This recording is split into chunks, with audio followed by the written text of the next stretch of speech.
It's Jackie Worm time, Zabrowski. She's made of worms. Here to invite you to the Page 7 and Wizard and the Bruiser live show in January.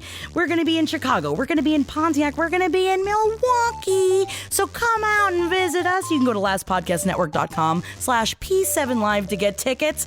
I think you might like it. There's no place to escape to. This is the last podcast. On the left. From your glade. That's when the cannibalism started. What was that? You know what? A lot of people said in last decade, when the last episode came out. You remember that? Wow. Yeah, I remember that. Last decade, right, when we right. put out the last episode. We probably should have said something about being like a gold star. You know what I mean? Yeah, with the carrots. It seems to be that the carrots, again, Kissel, even you are more stuck on the CFs more than anything, where it seems to be that's actually surprisingly kind of normal. Really? People put vegetables in their pussies and their assholes every day. Yeah. I guess every day, definitely. Well, you got to put them in the freezer first. But the part that's the really scary stuff is the stuff that we're going to especially get into this episode. So I would maybe say this is a gold star territory episode. We're going to get deep into it, and I think that it's very appropriate for the first episode of the Roaring 20s. All right. Hey, everyone. How you doing? This is the last podcast on the left. I am Ben, staring at Marcus Parks. Always staring. Always looking.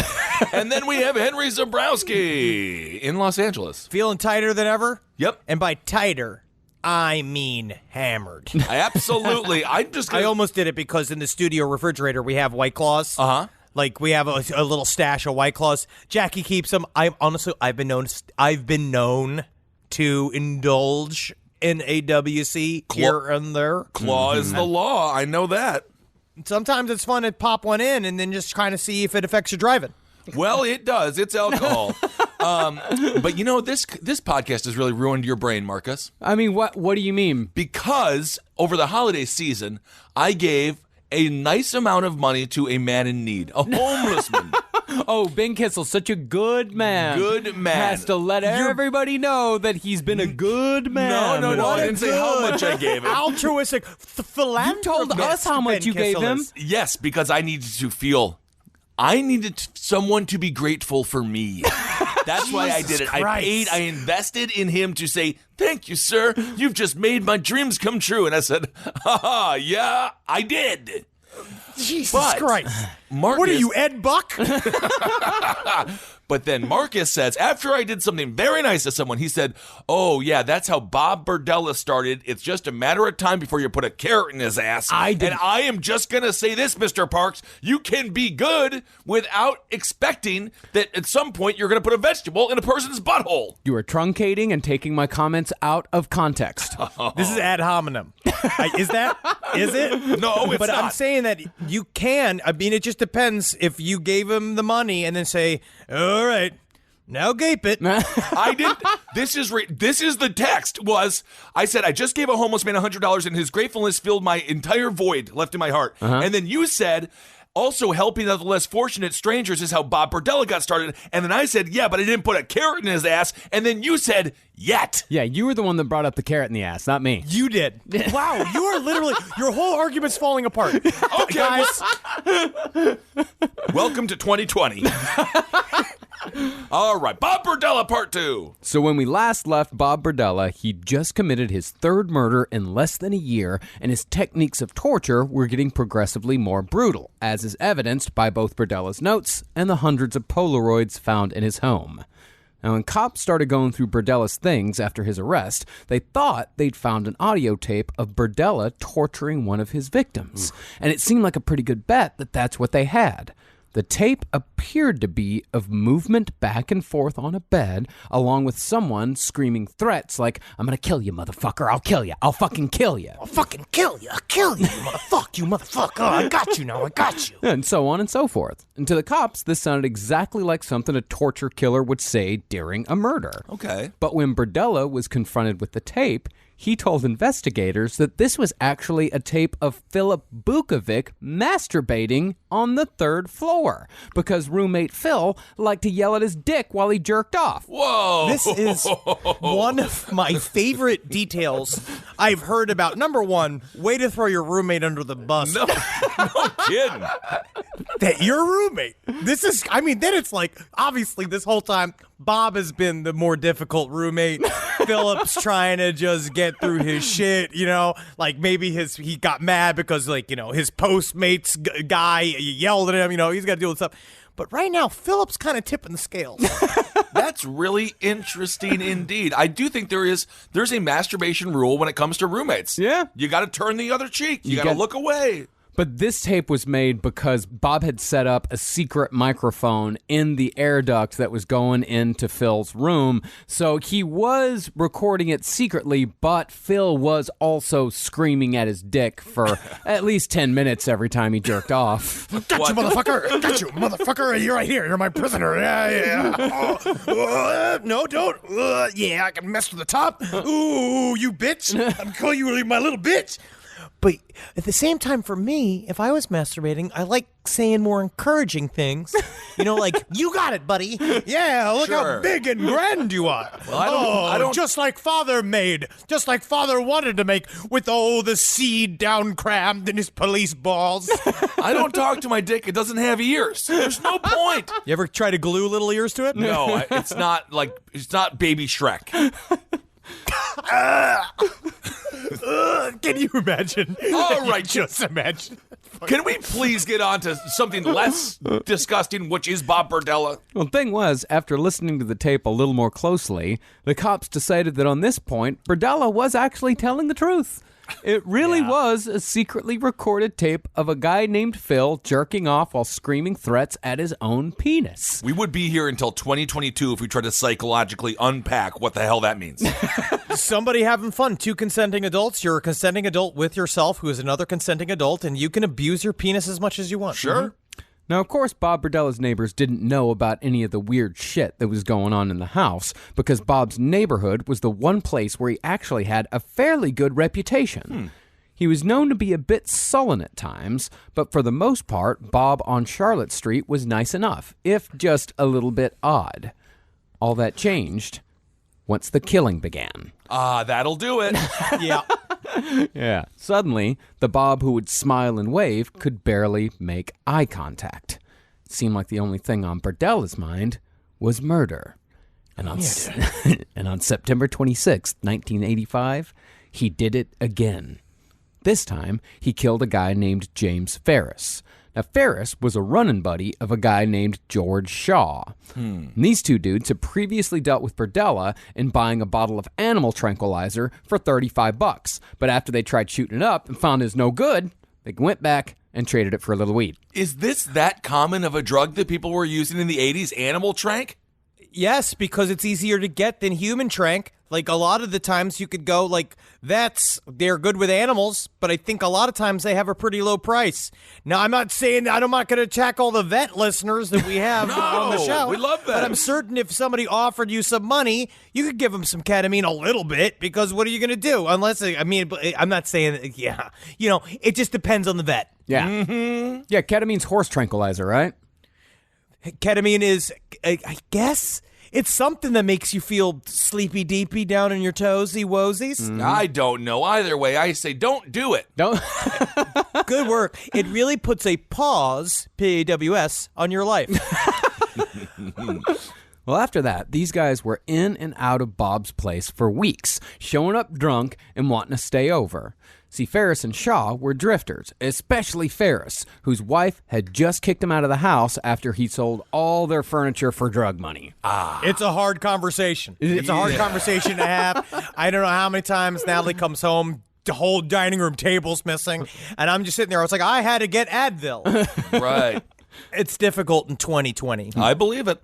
And Ferris had pissed off Bob by trying to involve him in a drug sting in order to get Shaw out of a hash rap in Independence, Missouri. This is a Kansas City situation.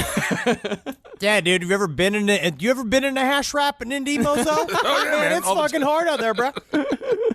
The final straw, though, came when Bob deemed Ferris to be, in his estimation, annoying. Bob You know said what it he is? was annoying. Bob said Ferris was annoying. He has got me up in a tizzy. Because my whole thing is, watch whatever you want on your TV, but wear headphones. This is like the pot calling the ketamine black. It's ridiculous. So, when James Ferris showed up at Bob's place again looking for a place to stay in late September, Bob crushed up a bunch of Valium and dropped them into his homemade chili and started the process anew. When you say homemade chili, I think liquid shit. Homemade chili. I will never, if you ever give me anything that is homemade chili, I am never eating it. I make a pretty thick chili, and I do like it in both styles. You know what I mean? Brown and red. It sounds, again, liquid shit. No, man, no.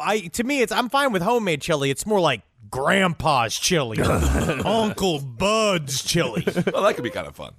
Besides the now routine actions of sodomizing his victim with vegetables and various other objects, Berdella began experimenting even more with electricity, using a spatula hooked up to a 7,700-volt transformer to shock Ferris's buttocks, shoulders, and testicles. Ugh.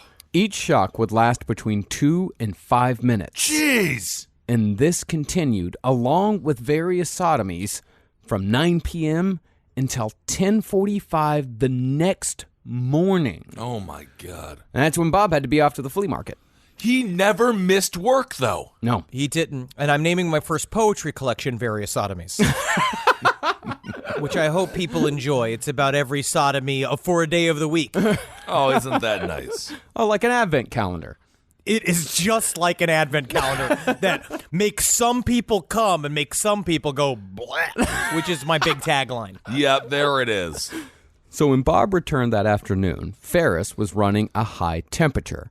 So Bob injected him with penicillin to keep him alive, wrote down the injection amount and time in his notes, and resumed the torture. This is just not good. None of this is going to plan. And I didn't even have a plan. I should have had a plan.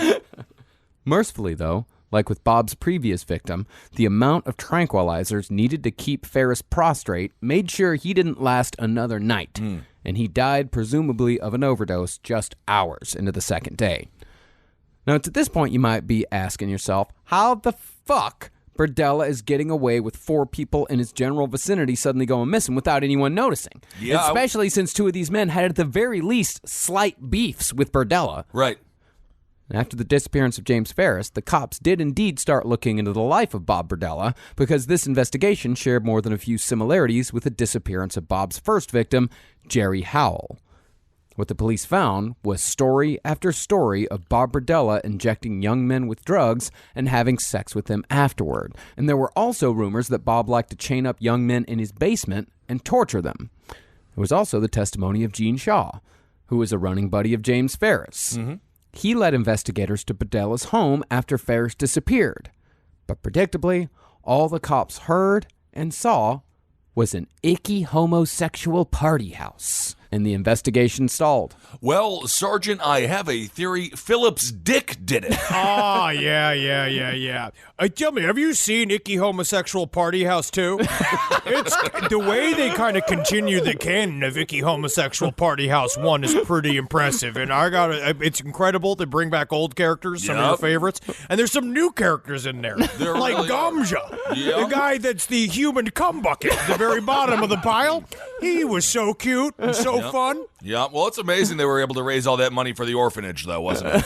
It really was that they did save the orphanage, and then all those boys died anyway. Yep.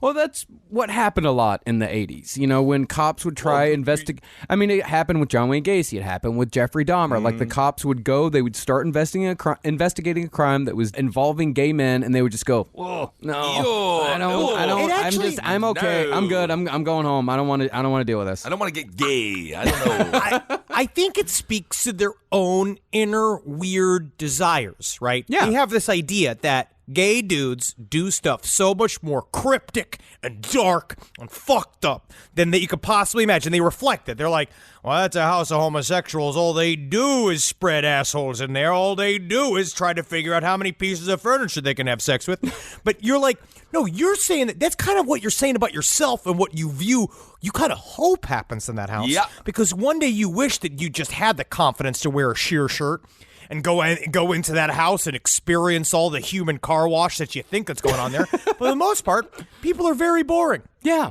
Dude, if you ever read like Focus on the Family pamphlets that my parents used to always get, or 700 Club, they love talking about gay sex. They really go do. into great detail, fantasies. They love it. It was like the guy that we talked about all the time. The eat the poo-poo guy. Where he's like obsessed with the idea that the gay dudes should poop into each other's mouths and they eat the poo-poo like the ice cream.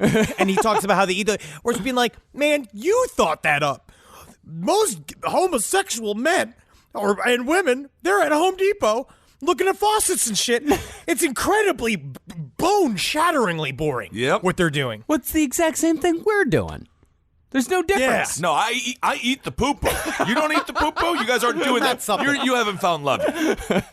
It's true. Natalie won't let me eat the poo-poo because she said it's a 5-year anniversary thing. Oh, that's nice. Now, admittedly, the cops did put a surveillance team on Bob, and investigators were given a standing order to, quote, fuck with Bob Berdella whenever possible, but no real investigation was ever done during this time. What do they mean, fuck with Bob Berdella? What does that even mean in police terms? Throw eggs at him when you see him on the street? What does that mean? Dude, it's easy to do. You go and you see if his car is parked too far away from the curb. Yeah. You go and see if he's got, you check his whole house for regulation problems. There's so many ways a cop can ruin your life if they choose to. You know for a fact one officer was like, I'll go undercover. And he got way into it. Blowing guys in the bathroom and stuff. You dyed your hair and you shaved your chest? Yeah. I'm deep undercover.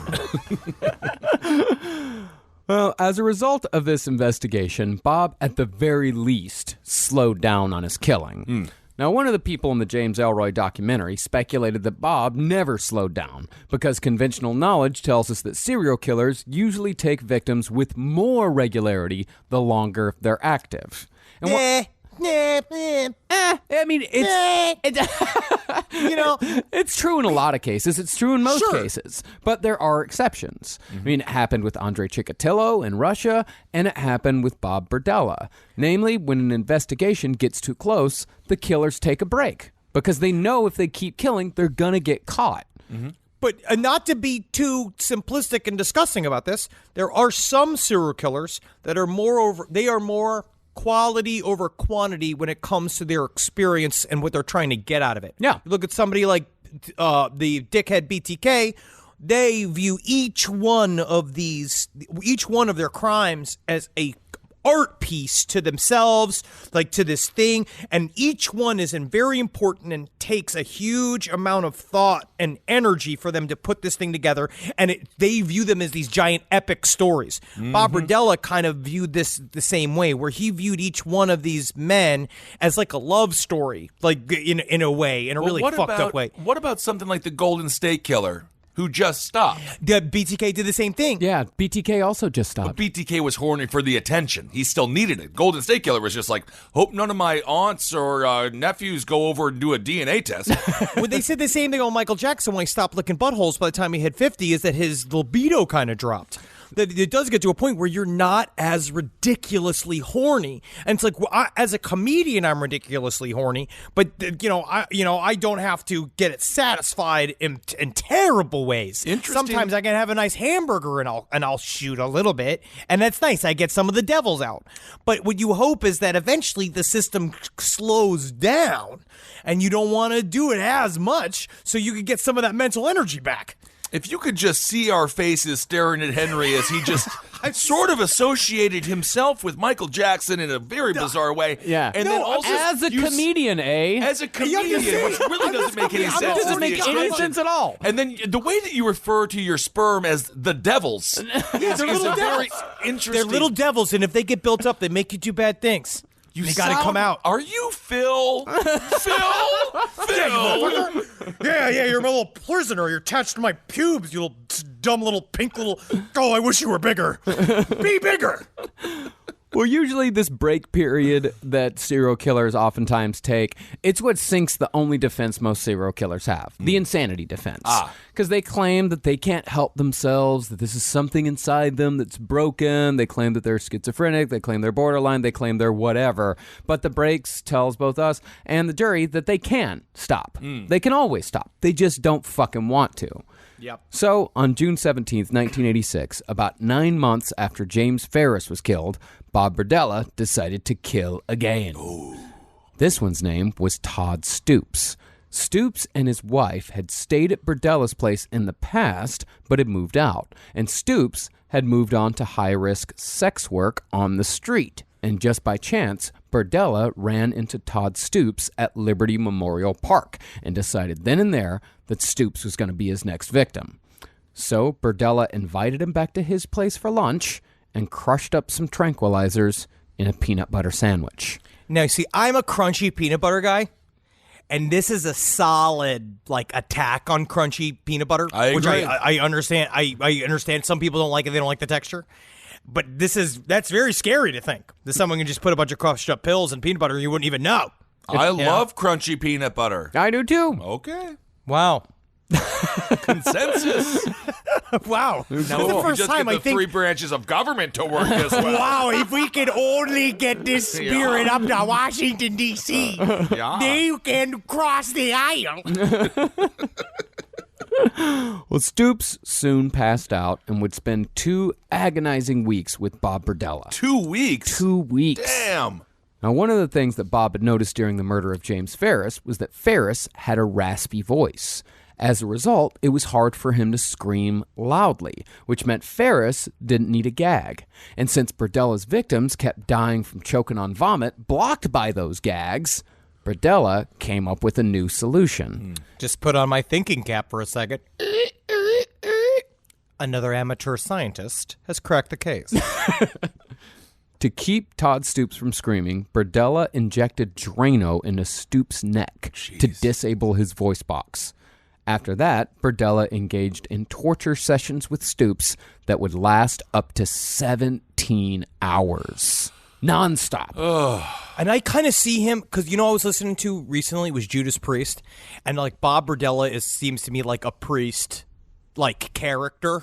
Mm-hmm. Just him listening to Turbo Lover, as you're trying to sleep, and him humping the air with a Kiss the Cook apron on, man. That's got to be a lot. Bob Berdella liked synthesizer music, but we'll get into that later. Oh. Yeah. Oh. Is that a bad response? Well, Stoops suffered from possibly the most painful death of all. Pretty soon after Berdella captured Stoops, Bob fisted him and ruptured the internal wall of Stoops' anus. An infection set in, and Stoops finally died after 2 weeks of fevers, belt whips, electric shocks, and continued sodomy. Jeez. Oh, God. Hey, can I ask a question? Because you actually you had a little bit more experience in the idea of people that did more extreme sexual behavior from back in the day. Right. How does one train your butt to take the bigger objects? I don't think that he was training it. Yeah. No, I'm not saying in this case. You're asking me? Yes, I'm asking you. I don't fucking know. I don't know. You went to the Fleshbot Awards. Yeah, we went to the Fleshbot Awards. I gave the award to China. Yeah, but I thought that maybe you kind of heard it or read it in a book somewhere. I looked at you, dog meat. You were so sheltered sexually. I'm just a sweet boy. I'm just saying, I don't know how. I guess you just slowly work it up. Yeah, you can't go all in. You can do the crank. Yeah. You can crank. Yeah, but you can't go. I mean, Bob, of course, and he did it wrong, and he also, of course. and he did it in order to hurt him. Yeah, I mean, yes. I mean, of course. I'm just saying, I guess you just have to do it slowly. You know, for your homework this year, for the year, go to Pornhub and search anal acrobats. Is this work? Is this research? This is research. Yeah. Can I buy a Pornhub Premium on the company card? Not on the company card, but you can use it as a tax write-off. Wow. I would have given it to you. But Papa has spoken. Sorry, not on the company card. Well, Stoops' body was dismembered in the bathtub over the course of 2 nights because Bob had to keep leaving to go to work and run errands. So no roommate? No roommate. Phil wasn't there? Okay. No roommate. Yeah, he never murdered when he had a roommate. Okay. It was only when he was alone in the house. And the butchered remains were stored in the basement until the garbage truck came on Monday morning. Jeez. Meanwhile, things were just getting fucking weirder over at Bob's Bizarre Bazaar. That's Bob's flea market store. Of course. This is what Bob had inscribed on his business cards. The Dragon Nagari. I rise from death. I kill death, and death kills me. I resuscitate the bodies I have created, and, alive in death, I destroy myself. Although I carry poison in my head, the antidote can be found in my tail, which I bite with rage. Whoever bites me must first bite himself. Otherwise, if I bite him, death will bite him first in the head. Biting is a remedy against bites. I'm just kind of looking for his fish skeleton. We're doing a high school performance of a Fish really, skeleton, Moby get Dick. out of my here. Get out of my here, you fucking amateur, until you're ready to see some cocks. You get out of my store. Okay. Now, it was shit like this that caused police to later think that Bob Berdella was probably into some satanic shit. And this was only reinforced when they found a record on Bob's turntable by Mort Garson. And Mort Garson's fucking great. All right. He's fantastic. I knew that he knew. I knew that Marcus knew who he was and had a catalog of his stuff.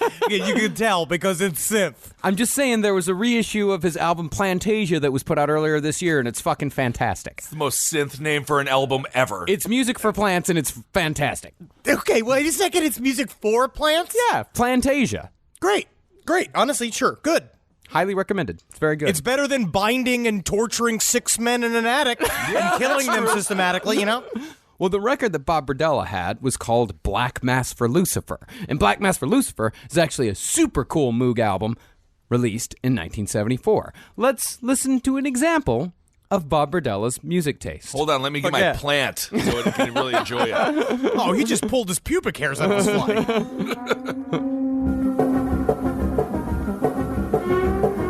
Oh, man. Fuck yeah, man. Fucking. Yeah, man, this is fucking the best Black Mass Lucifer fucking cut I've seen in a while, man. Fucking Mort's on a different level on this one, bro. You can hear the throne room in this one. What do you think, Ben? I think it's devastatingly horrible. I really find this to be so just damaging. I feel dumber somehow. Dumber? I just don't feel like this is not.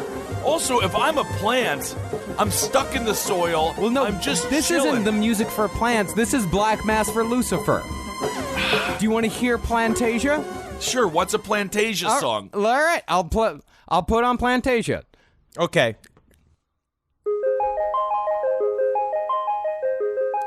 It is a delight. This I like better. Yeah. I actually do like this. I actually like the other one. No, I love the other one. I could definitely see myself fucking out of my mind on edibles in a garden, just talking to plants, being like, This one I actually please understand. I can also see licking a bloody knife and like looking into the mirror and being like, who am I? I get that. But the first one sounds like the Netherworld in Phantasm. It sounds like their favorite song. Yeah. Well, I mean, I picked a particularly intense moment from that album to play. Okay. But yeah, this is Mark Garson. Go check him out, everybody. This is very nice. Yeah. I actually like that. Maybe I'm a plant after all. when it came, did you hear this part where it got very, like Dooney? Ooh, this is good. I know. Ooh. This is good. I like this. It's amazing how one person can create both great music and then just making my eyes bleed sounds. No, That's what's funny about sounds. Yeah. The whole album's fantastic. So, yeah, go check out Plantasia by Mort Garson. How come plants get better music than we do? We got to deal with Creed and Third Eye Blind.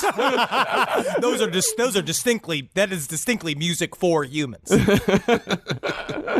Well, in addition to Black Mass for Lucifer, cops also found around 20 books on Satanism and witchcraft.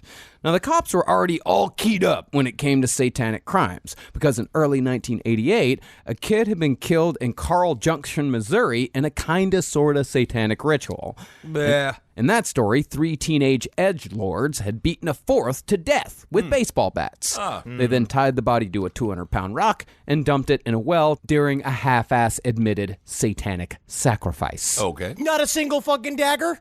You're gonna call it a fucking half-ass admitted satanic sacrifice, you little twerps, and not have a single dagger involved or incense? Yep, you're gonna need a dagger. That's why it was half-ass. They just beat him to death. They just beat this kid to death with baseball bats. Okay.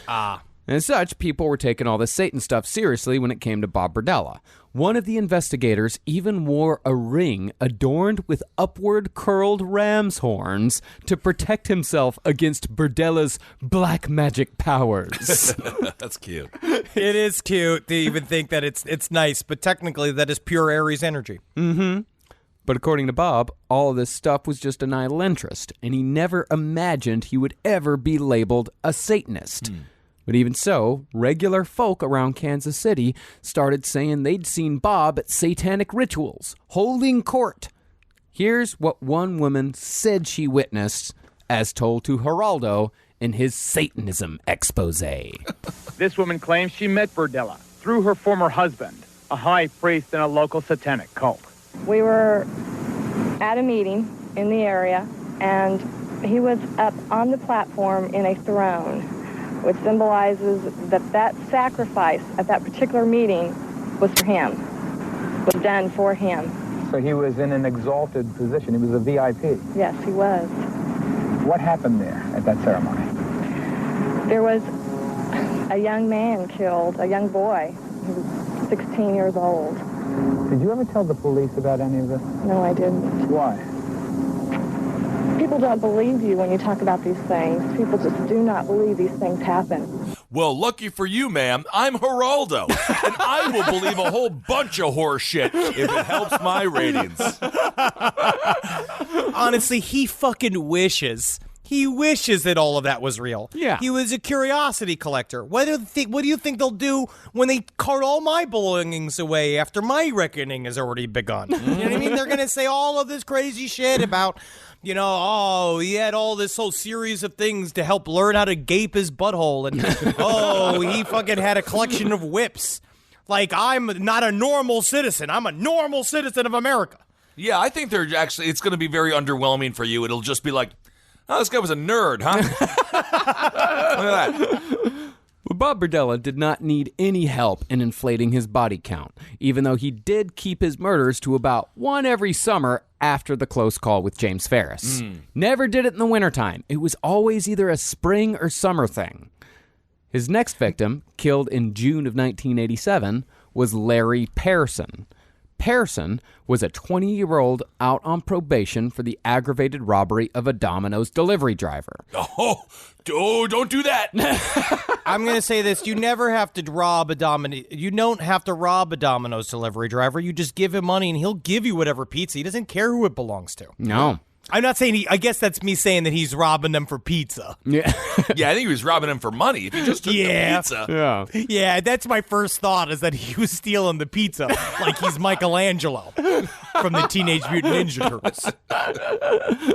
And Pearson had just been arrested again for standing on the side of the road and exposing himself to passing cars. You got cock, you got some balls, you got cock, you got cock. Just him standing up there, spinning a sign. Oh, it's fun. And of course, who was there to help with these legal troubles but Bob Berdella? Pearson had met Berdella at Bob's Bazaar in the spring of 1987, and Pearson connected with Bob over a shared interest in wizards and witchcraft. Oh. Well, eventually, Pearson moved in with Berdella, but after Pearson spent 2 weeks just lazing around the house, Berdella again got annoyed. And when Pearson started bragging about rolling gay men, Berdella decided to kill him. One day in early August, Pearson complained that he wasn't feeling well, so Berdella gave him tranquilizers that he said were antibiotics, and immediately afterward challenged Pearson to a shots contest with vodka and peppermint schnapps. It's a shot contest. Shot contest. Damn. Who can throw up first? Can you imagine shooting peppermint schnapps? Oh yeah, that's a shooter. No. That's high school. Yeah, That's high school shit. the guy's a 20-year-old dick flasher. This might as well be in high school. You don't think he doesn't deserve a little pomp and circumstance? He doesn't deserve the good booze? No, I don't think he actually does. Even though, I'm not victim. You're classist. I'm not. I'm That's what just this saying is. this is probably fine for him. Well, I think Berdella was not a big drinker. I think what Yeah. Berdella was doing was he was doing the whole shot over the shoulder thing. Yeah. Yeah. Oh, not one. Whoa. This one's strong. And like pours it like an inch from his lip going, oh, wow, you got me. So by 6:30 p.m., Pearson was passed out, and Berdella injected him with 4 further shots of Chlorpromazine. Oh yeah, I'm just getting to this. I know. I'm looking at chlorpromazine.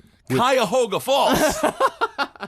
I have trouble with medicinal names. No, they don't make any sense. That's the whole point. Well, he injected him with 4 shots of that shit Yeah. to make sure that he stayed passed out. But since Pearson was a bigger guy, Berdella didn't feel like taking him up the stairs, so instead he drug him down the stairs to the basement. Okay. By 8 o'clock, Pearson's hands were linked to a chain wrapped around a brick column, and Berdella was injecting Drano into his neck. So he's following up with the Drano routine. Huh? It worked once, Okay.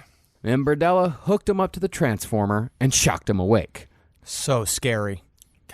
This time, Berdella brought a mattress down to the basement for his own comfort, and in between the sodomies and the penicillin injections, Berdella used an iron bar to break the bones in Pearson's hands. There's something about this that fucks with me almost more than anything else of just breaking a man's hands. Yeah. It reminds me of Unit 731, that video where they would put they would dip them in ice water, put them outside in like 5-degree weather, let it freeze, and then shatter their hands. Well, that was a movie. I know. It's a movie. That was a movie. But they tried. Although They did try to probably do did it. Do They it, did though. do it. They did absolutely No, do I know, it. But what you saw I was know. No, Marcus. Oh, you tell me that Ken Burns wasn't there filming everything that Unit 731 did? But wait a second. So Luke Skywalker isn't real? I thought I know it was a Luke Skywalker's not going to be president. No, unfortunately, he turns. No, wait. Does he turn to the dark side? I have no idea. I don't even care. Well, while Berdella was breaking Pearson's hands, he would taunt him concerning his interest in wizards and witchcraft, saying that while the wizards were all fantasy, this was reality, and he was going to have to deal with this as reality. Wizards are stupid, and elves are too skinny to be fun, and dwarves are ugly, and that's what you get. And now your hands are gone. What in the hell is going on? Where's your wizard now to save me? Oh, Gandalf, he's supposed to arrive on time all the time, huh? Oh, it appears Gandalf was late. Yeah. Well, Gandalf is never late. The wizard always arrives on time. I say that on a regular basis. I know you say that on a regular basis. It does nothing to alleviate the anger. No, I know. It's important to keep you mildly angry, though. It keeps you alive. Like my grandmother. So, after going to work at the flea market and coming back, Berdella shaved Pearson's hair because it kept getting tangled up in all the bindings. Oh, my God. This, along with the torture and malnutrition, gave Pearson the appearance of a concentration camp victim. That's what he looked like in all the Polaroids that Berdella took after about week 1. So he's taking pictures the whole damn time. Whole time, yeah. They have a fairly extensive, horrible collection of them on the, I believe, the Murderpedia Yes. site for Bob Berdella. They're fucking awful. Yeah, they're I terrible. would believe that, yeah. But in contrast to the others, Pearson decided to go full submissive with Bob Berdella. During one anal rape, Pearson said he was going to die, not because he was actually dying, but because that's what he thought Berdella wanted. He was trying to please Bob Berdella in order to survive, and he was right. The next day, Berdella gave him solid food for the first time, eggs and sausage. And since Berdella now trusted him, he allowed Pearson to give him oral sex while Ollie North testified in the Iran-Contra hearings in the background. And I tell you what, this government corruption has to stop. It has to stop. I could keep blowing me. This is just absolutely incredible. How are those eggs and sausages? Do you remember those? Do you remember How You Love Me? Do you love me? I got to change this channel. Ooh, Wheel is on. This is, Encyclopedia. Encyclopedia. That's the encyclopedia. I mean, it's never just one word usually. It would be like Encyclopedia Britannica. Something like that. But Oliver North was a scapegoat. That's all I'm going to say. That's all I'm going to say about Ollie North. Is that your hot Is that your hot take? This is where your hot take. That's your fucking Fox News hot take? No, this is my Ben Kissel, who appears on Fox News hot take. And because Bob, quote-unquote, liked Pearson got moved from the basement to the bedroom, and Bob led him upstairs with a dog collar and leash. And every time Berdella left the house, Pearson's arms and legs were tethered to the bedposts.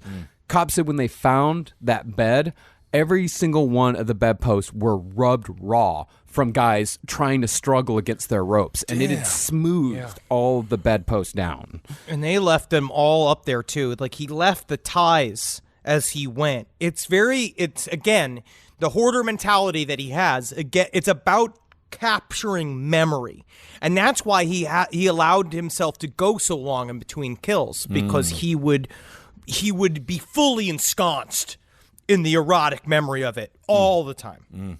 And for the next week or so, the two of them settled into like a routine with no torture at all. Here's how Berdella described it.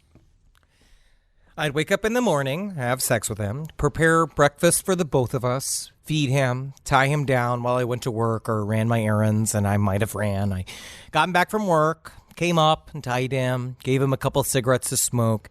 Then I would usually just go up and spend the rest of the evening with him, unless I had some meetings or errands that I had to run. He would be very cooperative. He'd allow me to tie him back down. Just chilling, maxing, relaxing, all cool. While the kids are just shooting some b-ball outside of the school, just enjoying themselves. Damn. Now, in all, Pearson's terrifying ordeal with Bob Berdella lasted 6 weeks. Jeez. It all came to an end on August 5th when Pearson decided he'd had enough. During another session of oral sex, Pearson bit down hard and damn near ripped the head off Berdella's penis. From all that sausage training. That's great. Bite that thing off. And apparently it almost completely severed the head of his cock. It was hanging on by like a piece of skin. It Like Dan Aykroyd's nose.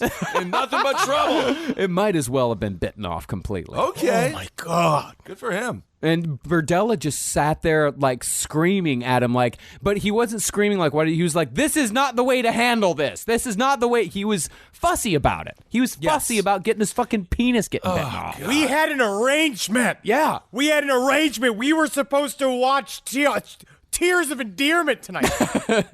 Terms of endearment. Tears. But after Berdella kind of got over it a little bit, he beat Pearson with a stick until he was unconscious. Then Berdella went to the hospital and filed a police report that a man named Larry Person had bitten his penis during oral sex. Very clever. But Very real name. Yep. yeah, but Berdella was declining to prosecute. He's what a hero. This is the man that did it, but I'm not going to prosecute. Bob spent 2 days at the hospital while Larry was just tied up in the bed back at his house, presumably in and out of consciousness from the blows to the skull. Because when Bob came back 2 days later, Pearson was alive, but unconscious. And Bob told them at the hospital, he's like, hey, I got to go let the dogs out. I'll be back. So he went home, put a plastic bag over Pearson's head, and suffocated him to death. And that was the end of Pearson. Yep. But they said, one of the doctors said that with the surgery, with the reattachment of the head of the penis back to the penis, is actually, they think that from now on, he had no feeling. None. In any of that. So it's weird. So anything that happens after this, he's not even getting any physical pleasure necessarily out of it. Interesting. Bob then went back to the hospital for a couple more days, came home wearing a catheter, and dragged Pearson's body down to the basement. But because Berdella was so weak from almost losing his dick, It took a while. Yeah. He did things in small stages, opening up the stomach with a razor and taking out the innards in one trip, and cutting off the limbs in the next.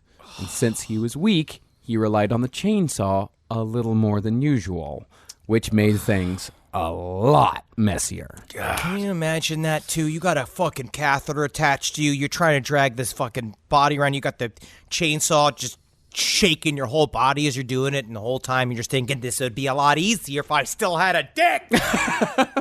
Good Lord. But instead of putting the whole body out with the garbage, Berdella kept the head and again put it in the freezer for about a week.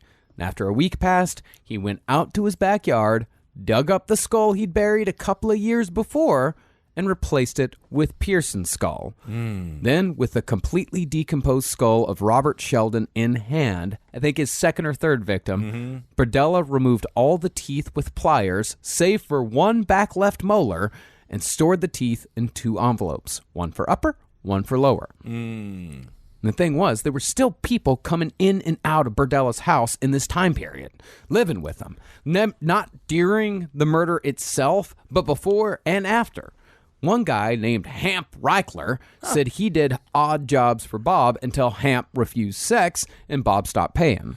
Another, named DJ Blankenship, actually had a consensual sexual relationship with Bob Berdella in 1988, but moved out in February after Berdella surreptitiously injected him with drugs. Because he didn't want a partner. He had this kind of fantasy. You remember we talked about in the last episode, said he was obsessed with the book The Collector. That's what he said was his inspiration.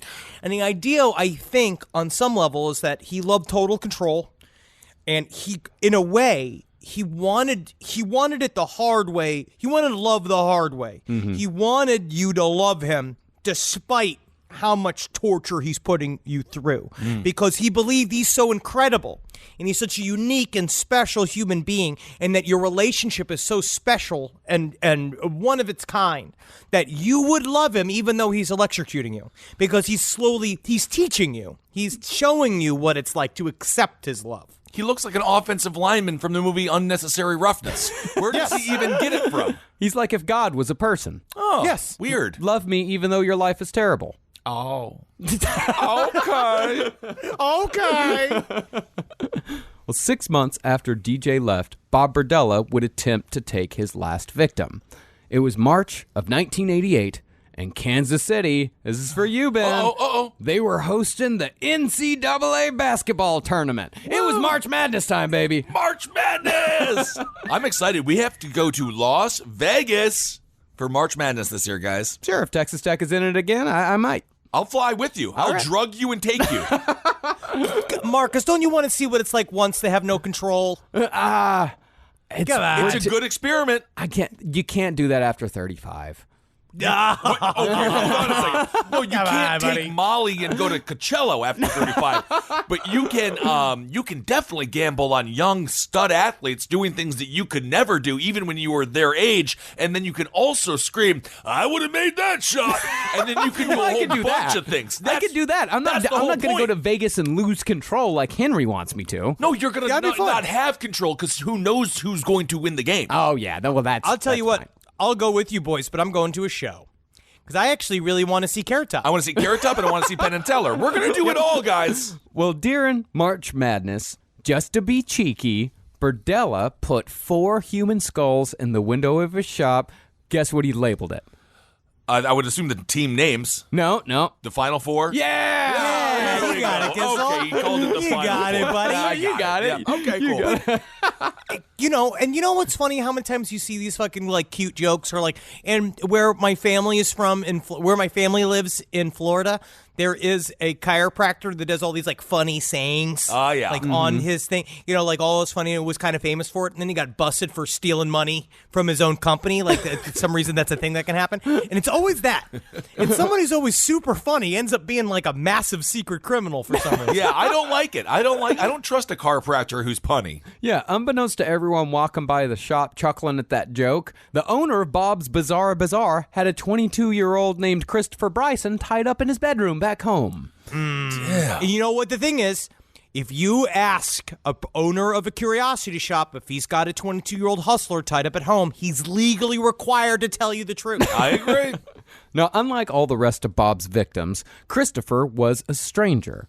Berdella had picked him up at 10th and McGee, which was Kansas City's #1 hotspot for gay male sex work. Now, most of the guys there knew Berdella's reputation, but the newlywed Bryson had a pretty strong itch for cocaine that day. So he got into Bob's car, no questions asked. This is why I'm really glad, like, my main obsession is burritos. You know what I mean? Where I'm so glad I'm not addicted to cocaine, because you listen to this guy's testimony, what he talks about in an interview after this. He's just been like, yeah, so I'm not gay or nothing. It's just that thing. Sometimes you need that rap. Sometimes you got to get that rock, and you got to do whatever it takes to get that rock. And the first thing I looked at Bob, and I was like, well, he isn't that gay looking. And all of a sudden you can get into the car, and and your lips are doing the talking for your nose.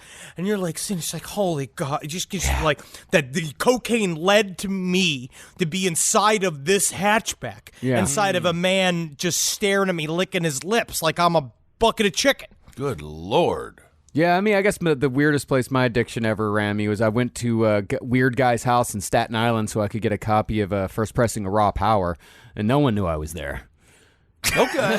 I don't know what the hell that means. You definitely you could have been a victim of Oh, yeah, that little very quickly. But he had the original pressing of the Velvet Underground and Nico. He had the Banana Did he Sticker give it to album. you? No, he just showed it to me. But he did give me the Raw Power.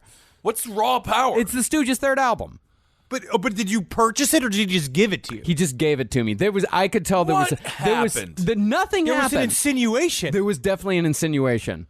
But I actually think you probably should have stroked it a little bit. You didn't even touch his dick? No, of course I didn't touch his dick. Oh, that's a of course I didn't.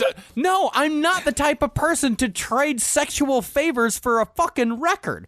Who do you people think I Put am? a halo on your head. What an angel. What an angel. What a perfect angel. Wow. 2020, the year of the saint. What year was this? 2006, 2007? Oh, you could have touched his dick for definite. I'm certain that 2006 Marcus might have thought about it. No, not 2006 Marcus. No, I'm not gonna trade sexual favors for records. You're not trading for the record. It's a tip. You're just doing it. You're just having fun with it. Well, he was an older man and not very attractive. Okay, well, now we get to the truth.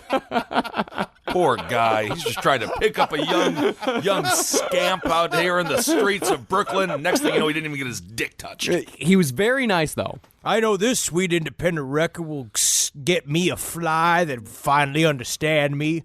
Oh, I guess that ghoul had to leave like all the rest of them did.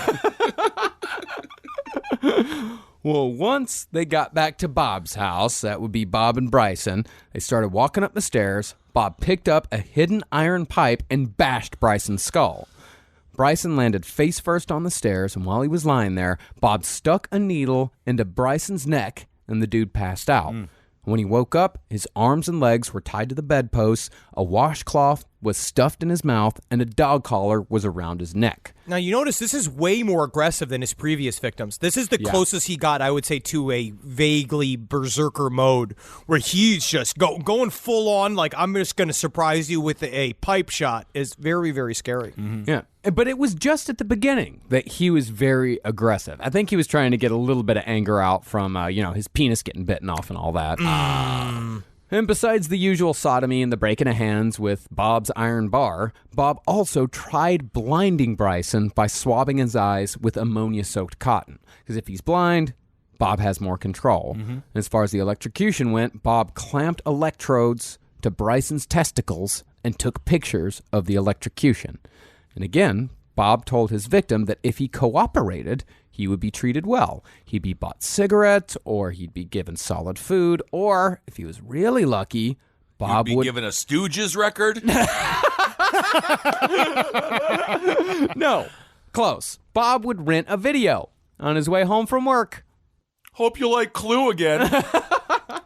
Lucky for you. You ready? Press play. Working 9 to 5. What a way to make a living. That movie Lily is Tomlin is a revelation. She is. Lily Tomlin is a revelation. Revelation. Lily Tomlin is a revelation in this stuff. Yes, she is. Dolly, Lily, Jane Fonda. But while Bob was telling him all this, he was showing Bryson post-mortem Polaroid pictures of the guys he'd already killed, telling him that these were men that were sex slaves that Bob had failed to, quote-unquote, collect. Bryson's only saving grace during his 3 days in Bob's captivity was that he wasn't even conscious for most of it, because Bob pretty well kept him knocked out. But even so, Bryson still got a daily shot of Drano to the neck to keep him from screaming. God. Now, it could be that Bob Berdella had gotten a little taste of domestic bliss with his last victim. Because even though Bob still did do awful fucking things to Bryson, he seemed to soften just a little bit. He once again tried settling into some semblance of a normal routine with Bryson. Even rented a double feature. Which one? Lost Boys and RoboCop. Honestly, that's good, but RoboCop, when the guy gets his dick shot off, I can't that must have believe that been you like would shoot triggering. somebody in the dick. Like that's a funny thing. Like that's a thing that should be in a movie. Damn. As such, Bryson became the only person to escape Bob Berdella. 3 days into his captivity, Bryson was able to convince Bob to tie his hands in front of him rather than above his head, because he said that was more comfortable. He said, I can't get no circulation in my arms. My hands are above my head. So Bob acquiesced and tied him in front. And as soon as Bob left the house, Bryson squirmed and wiggled until he finally got one hand loose, and once that first hand was loose, the rest was relatively simple, or at least as simple as it can be with two half-broken hands. Because Bob didn't break the hands completely. It was more like he wanted them half-broken. It was a very strange thing. I don't know. So it seems to be that he felt that it would be difficult for them to wiggle free. Mm-hmm. And it's something, I mean, this is all fucked up conjecture, but if you keep somebody in a constant amount of pain, you can make them very physically weak because your body's sort of dealing with the pain that you're in. You're in shock. I imagine it's several ways. It also is a way for them to not be able to like grab at your dick when you're trying to like do stuff with them, like grab at your face, do anything hard for you to punch, like do all that kind of shit. So yeah, it does work like that. I mean, I hate that I sounded like I read all this in a manual or I wrote a manual how to do these things. Right. Well, Bob had been giving Bryson a cigarette every day before Bob left for work. And on that particular day, Bryson was able to distract Bob just enough where Bob left behind a book of matches.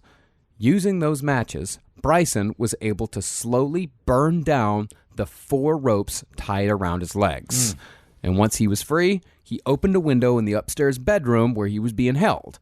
He then tried to hang down from the windowsill so he could drop down, but before he could get his bearings, the windowsill broke and Bryson fell, breaking his foot. But even so, Bryson was able to hobble down the street naked and wearing a dog collar, and eventually he was able to flag down a meter man from the water department, and the meter man very quickly called the cops. Damn. How scary is that moment when you're trying to burn these things? Because he said what happened is that Bob Berdella used to keep a super loud TV going in the living room. So you can't tell if he's back in the house. You have no clue where the hell he is. So he's hearing this stuff, and he burned the ropes, but then he was incredibly afraid of touching the bed frame because he'd been zapped so many times that he had kind of developed this sort of this thought process that he had electrocuted the bed frame.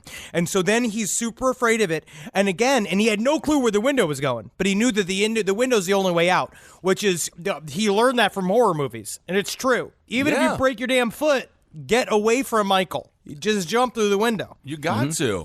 After that, it was only a matter of time. Although the case damn near fell into the same pattern as the police goof 'em up we saw halfway through Jeffrey Dahmer's reign of terror. Uh-oh. When Bryson's report about what Bob had done and said was passed on to Homicide, they assumed the whole thing was a, quote, homosexual lovers' quarrel. Oh, yeah, that's totally normal. I mean, that's how lovers always like quarrel. Absolutely. It was just like when the fucking Milwaukee police returned Conorak synthesome foam to fucking Jeffrey Dahmer. It's the exact same thing. It's like, well, this is the wacky shit they get up to, and I don't want to deal with this, so just give him back. Wacky. Oh, yeah. But thankfully, since Bryson was completely coherent, they had no choice but to investigate further. Although, I guess we have to look into this. Oh, yeah. Okay, I'll go put my short shorts on again. Oh, I also just shaved today. This is perfect undercover work for me. You've been fired for 6 months. Do you want a Stooges CD? Because I actually have an album here that's pretty cool.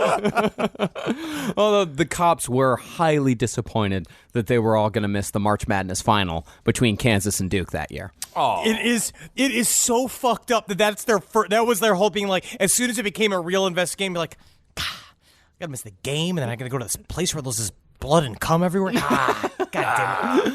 Now, Bob treated the officers with his normal haughty tone, telling them that he wouldn't say a word unless his lawyer was present. But thankfully, the house was fucking full of evidence. Besides all the torture implements and drugs, police pretty quickly found both the Polaroid photos under the mattress showing men both alive and dead, and all of Bob's notes. And with the notes, Bob had kept newspaper clippings concerning his victims' disappearances and kept them all in a folder labeled house guests. Isn't that fun? Isn't that fun? And these guys are you gotta so have lame. fun first, or no one else can have fun. You know what I mean? Is it just pictures of Sinbad? Yeah. It's amazing what Sinbad's relationship that family does for the entire family.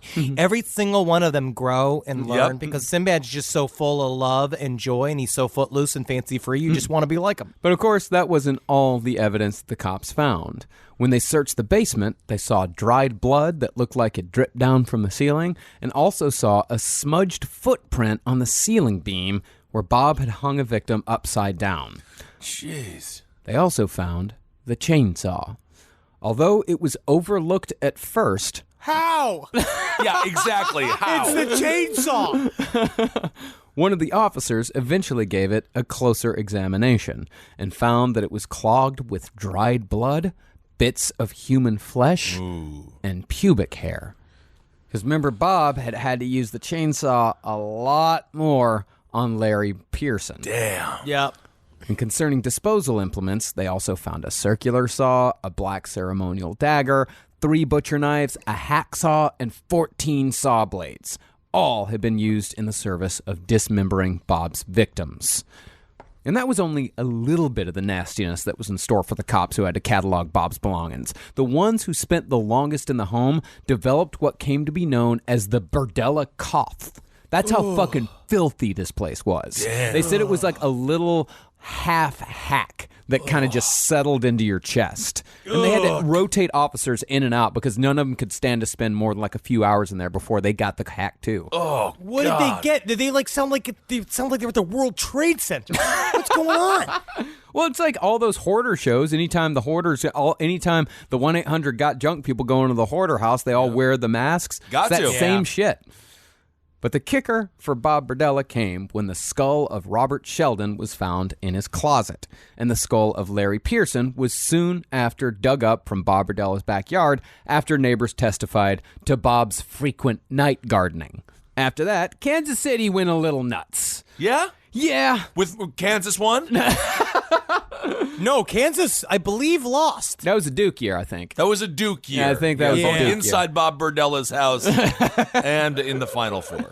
See, Bob had been a local character down at the flea market, and he participated in quite a few potlucks, both there and in his own neighborhood. Uh-oh. Remember, Bob's famous for that homemade chili. No, don't like this. I like this because they ain't got no beans in it. What's this? This is a bean? No, actually, that's a kidney bean. I'm going to punch you in the face. Then pretty soon, rumors started circulating that anyone who'd eaten one of Bob's meals had also probably eaten one of Bob's victims. There's Who knows? no evidence. There's no proof that Bob put human Did meat. he say that he did it He all? said he did not. He said he didn't. Okay. He said he absolutely did not. Yeah, that's one of those things about Bob, right? I don't like to necessarily take him for his word, but you do watch his interview with him, and he does admit to many things. But a lot of stuff, he's like, when they ask him about the cannibalism, he's like, that is disgusting. I can't believe that you'd say that about me because, number one, that was a moment of faith between us and the other fellow sellers at the flea markets, that we did a potluck. And everybody trusted each other to bring in something high quality, one, and also two, locally sourced. And that's what I did. And yes, and I don't even mean that like, oh, you disgusting people. So this offended him, the idea. Yes. Oh, yes, yeah. Then, to capitalize on the media sensation, a local classic rock radio DJ named Skid Roadie Love it. wrote and produced a parody song. Sung to the tune of Donovan's Mellow Yellow, Skid Roadie rewrote the song with the following lyrics. I'm just mad about torture. The police are mad about me. Hitchhikers wearing dog collars. I give them jolts of electricity. They call me Bob Berdella. They call me Bob Berdella. Do it again. They call me Bob Berdella. Don't stick that in.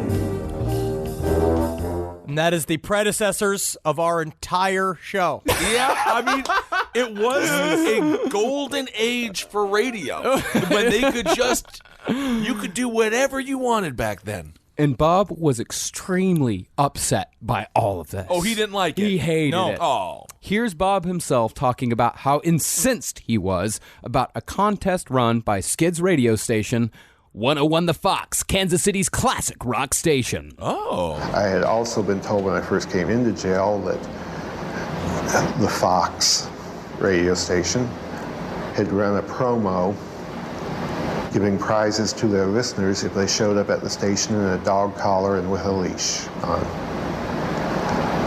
The people here in the institution, the correctional officers, the caseworker, even the psychiatrist, were, I think, surprised to find out that that upset me. And it did upset you? Very much so. If we could only, he's the Tipper Gore of serial killers. He is just like, we need a parental advisory on the Fox shows, and I don't like what they're saying about anyone. What's going to happen? His whole thing is it's like, because after this, he goes on to a spiel about how it's insensitive to the victims. It's insensitive to everybody involved, it's just to even the police officers, their wonderful work. What they did when they found the way they process it was flawless, incredible. Everybody was incredible, fun. The food's been great. The coffee's a little, I could use a little kind of an Ethiopian bean, but. Hey, Bob, Skid Roadie over here. Thanks so much for coming on the show. Do you think it was insensitive to the victims when you put a carrot up their ass? Do we have the carrot sound effect? Again, Kissel, do not make fun of this. This is the inspiration for our entire show. Oh, and I checked. Skid Roadie's still on the air. No kidding. Oh, yeah. He's drive time on the Fox 101.1. It's 2 for Tuesdays. Who's ready to get the let out? This is Skid Roadie, Kansas City's only classic rock. If we would get the lead out of paint in schools the way that they get the lead out every single day on radio, our children would be a lot healthier. But eventually, Bob Berdella gave in to the inevitable, pled guilty to first-degree murder, and received a life sentence. But within about a year, maybe a little more, Bob Berdella was dead from a heart attack at the age of 43 because the prison guards had allegedly withheld his heart medication. Allegedly. It does seem that they didn't take his cries of "I have chest pains" very seriously. No. But I don't know why, though. Yeah, I mean, I don't. It's weird. I just don't care. No, not really. No, yeah, it is weird that I just don't care that he's fucking dead. I'm glad he's fucking dead. I actually feel like he got off way easy. Because he should have had 40, although maybe because of his intense love of disgusting things, he may have liked prison. He was fine with it. He was okay. It's probably cleaner than his damn house. Oh, yeah. He was okay with it. I'm not super comfortable with COs taking life in their own hands, though. No, I'm not. No, either. I know. Well, today, Bob Berdella's former home is an empty lot. Following the sale of his estate, the house was bulldozed, and the neighbors on either side were given half the lot each. Thank you for giving me this. Good. I checked it out on Google Street View. One of them built a fucking garage on top of their half. That's a good spot. Honestly, That's where you want it. I don't think I would take it. I would at least it's the garage. You're not going to put the nursery on that side. God. Well, the estate itself, all of Bob's shit. Like, his house was full of shit, full of all these curiosities, Bob's Bizarre Bazaar and all that. It was all bought by an eccentric local millionaire named Delbert Dunmeyer. Why are they always named like really bad comic strip characters? Cost about $60,000. Okay. Yeah. Damn. But since Delbert died in 2016 and his children are currently fighting over his estate, we may never see Bob's Bizarre Bazaar ever again. Wow. And that's Bob Berdella. Bob Berdella. What an insane story. Woof. God. Absolutely disgusting. It really is. I'm never It's going to one think of of those- vegetables the same way ever again. Yeah. I will say, especially after the first episode, you know what really friggin' messed me up this year was the Mangala episodes. Mangala! Yeah, absolutely. Those things really fuck with my standards of what is the most fucked up thing you can do. Yeah. And so then you get lost and you have to get a recheck after, especially after last episode. Then I was like, oh, yeah, wow, this is the worst thing in the world. Yeah. It was pretty bad. It was very bad. All right, everyone. Thank you all so much for listening. And thank you all. We all hope you had a wonderful holiday. We hope your new year has been off to a good start thus far. Let's hope so. And we are super excited to see you all in April. Make sure you get those tickets. And our book tour, we're just thrilled to go and see y'all again. Go to lastpodcastontheleft.com to see all of the tour dates. We're doing 19 cities in 30 days in April. And most likely, if you live in America, we're going to be coming to a city, at the very least, near you. Near you, yes. Yeah, dude, come and see our bullshit. It's going to be a great fucking show. Brand new show. It's going to be true crime specific. True crime. Yes, true crime. We're going to be doing a lot of serial killer shit. We're going to be hawking the book. We can't wait to strut and fret upon the stage. Come and join us. We're going to have so much fun. Honestly, in New York, it's such a big deal for us to be performing at the Beacon Theater. I can't believe that we're there. Please didn't come even out know. and support us. As soon as that was announced, I got a bunch of texts from people being like, congratulations. I didn't quite realize. You didn't realize that this is a huge fucking deal? I knew. No, honestly, I refuse to realize things are big deals, because then when everything falls apart, it'll be much more disappointing. Right. It's a safety mechanism that I have in my head. I understand. No, it helps. We're very, very excited. It's going to be fucking amazing. It's a dream come true. Absolutely. Let's see here. So keep on supporting all the shows on LPN. What else do we got? What else do we want to tell these wonderful listeners of ours? Next week we're gonna have a Relax Fit episode, and I think you're gonna enjoy it. It's gonna be fun, a special time. Check out we got Whiz Brew and Page 7 are having live shows very soon. Next week we got Chicago January 9th. We got Pontiac, Michigan January 10th, and we got Milwaukee January 11th. Come and fucking check them out. If you're in the Midwest, their show is really good. It's super fun. Go out and support. Support their fucking asses. It's great. And also, support me. If you're in Atlanta, I'll be doing Dad's Garage January 10th and 11th, doing improv, make-em-ups. Make sure Enjoy to bring myself. Henry's homemade chili when you go to Dad's Garage. Yes, and go see Jackie Zabrowski out there. She is going to be a wonderful performer. Natalie Jean, Holden McNeely, and Jake Young. They will have a great show for you. It'll be great. Go out and check it out. Absolutely. All right, everyone. We are excited for the new year. We're excited to be with you. Bigger and better things hopefully happening for all of us in the future. Let's hope so. Hail yourselves, everyone. Hail Satan. Again. Magustalations. Hail me, if you're well. Hey, and again, it's 2020. It's a new year. Let the boy go. Let the boy go. Let everyone go. Let everyone go. Anyone. Let the boy go. Open you have your door, a bunny, let your dog out. let the bunny go.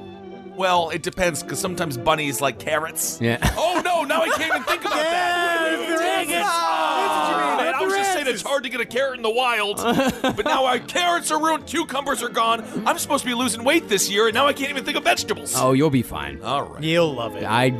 This is a fun excuse for you now. No, it's You not. watch a video. No, I mean, You watch a honestly, video it would have of a- been good if it was a Hey. pepperoni, though, because then I'd be like, I'm not going to eat that. No, man, you flip it now, and you go watch a couple of videos of women putting things up in their vaginas, and you're gonna want to eat what they go up there. You'll be great. Okay.